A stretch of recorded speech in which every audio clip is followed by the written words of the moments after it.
আমাদের উপরে আল্লাহ তাআলা নামাজ ফরজ করে দিয়েছেন। কোরআনে আল্লাহ সুবহানাহু ওয়া তাআলা উল্লেখ করেছেন, অসংখ্য হাদিসের মধ্যে আল্লাহ নবী বলেছেন। একটা হাদিস আপনারা নিয়ে নেন, সহিহ বুখারীর শুরুতে হাদিসটা রয়েছে 8 নম্বর হাদিস। আল্লাহ নবী বলেছেন, বুনিয়াল ইসলামু আলা খামসিন শাহাদাতি আল্লাহ ইলাহা ইল্লাল্লাহ ওয়া আন্না মুহাম্মাদুর রাসূলুল্লাহ। ইসলামের ভিত্তি হচ্ছে 5টা। আওয়াজ করবেন কয়টা? 5টা। 1 নাম্বার আল্লাহ এবং তার রাসূলের সাক্ষী দেওয়া। 2 নাম্বার ওয়া ইকামিস সালাহ, নামাজ কায়েম করা। তাহলে ইসলামের 5টা ব্যানার মধ্যে দ্বিতীয় যে ব্যানা, সেই ব্যানারটা হচ্ছে নামাজ আদায় করা। কোনো ব্যক্তি যদি নামাজ ছেড়ে দেয়, ওই ব্যক্তি গাফেল হয়ে যায়, ওই ব্যক্তি জাহান্নামের পথে হাঁটে। তাহলে নামাজ ছেড়ে দেওয়া এটা গাফলতি। নামাজ ছেড়ে দেওয়া জাহান্নামের পথে অতিক্রম হওয়া। আপনি জানেন নামাজ এটা কত গুরুত্বপূর্ণ বিষয়।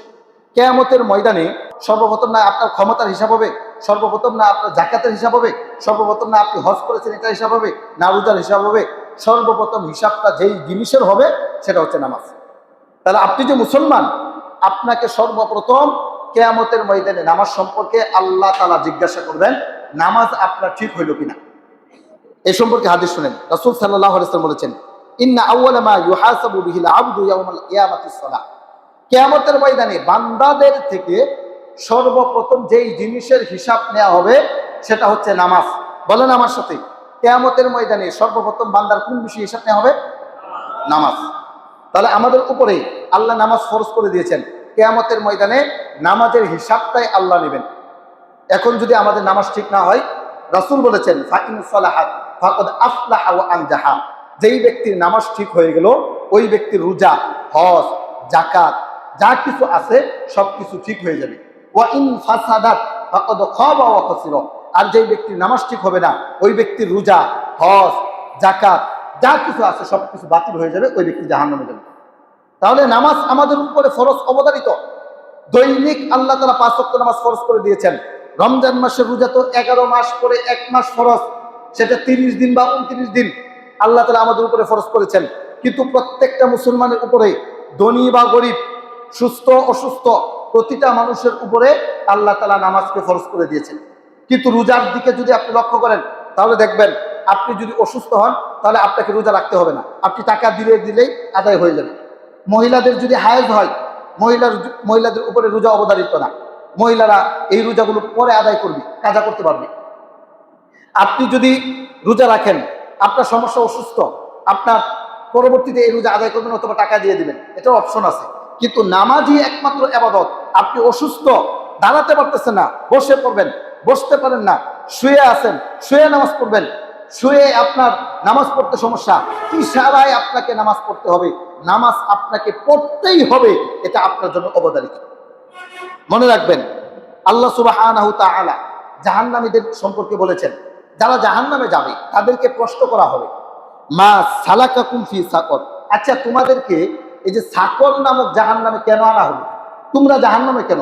আরে তুমি না আব্দুর রহিম, তুমি না আব্দুর রহমান, তোমার তো জান্নাতে থাকার কথা, কিন্তু তুমি জাহান্নামে কেন? কিসে তোমাকে জাহান্নামে নিয়ে আসলো? এই প্রশ্ন করবে। তখন জাহান্নামীরা উত্তর দিবে, লাম নাকু মিনাল মুসাল্লিন, আমরা দুনিয়াতে নামাজ পড়তাম না।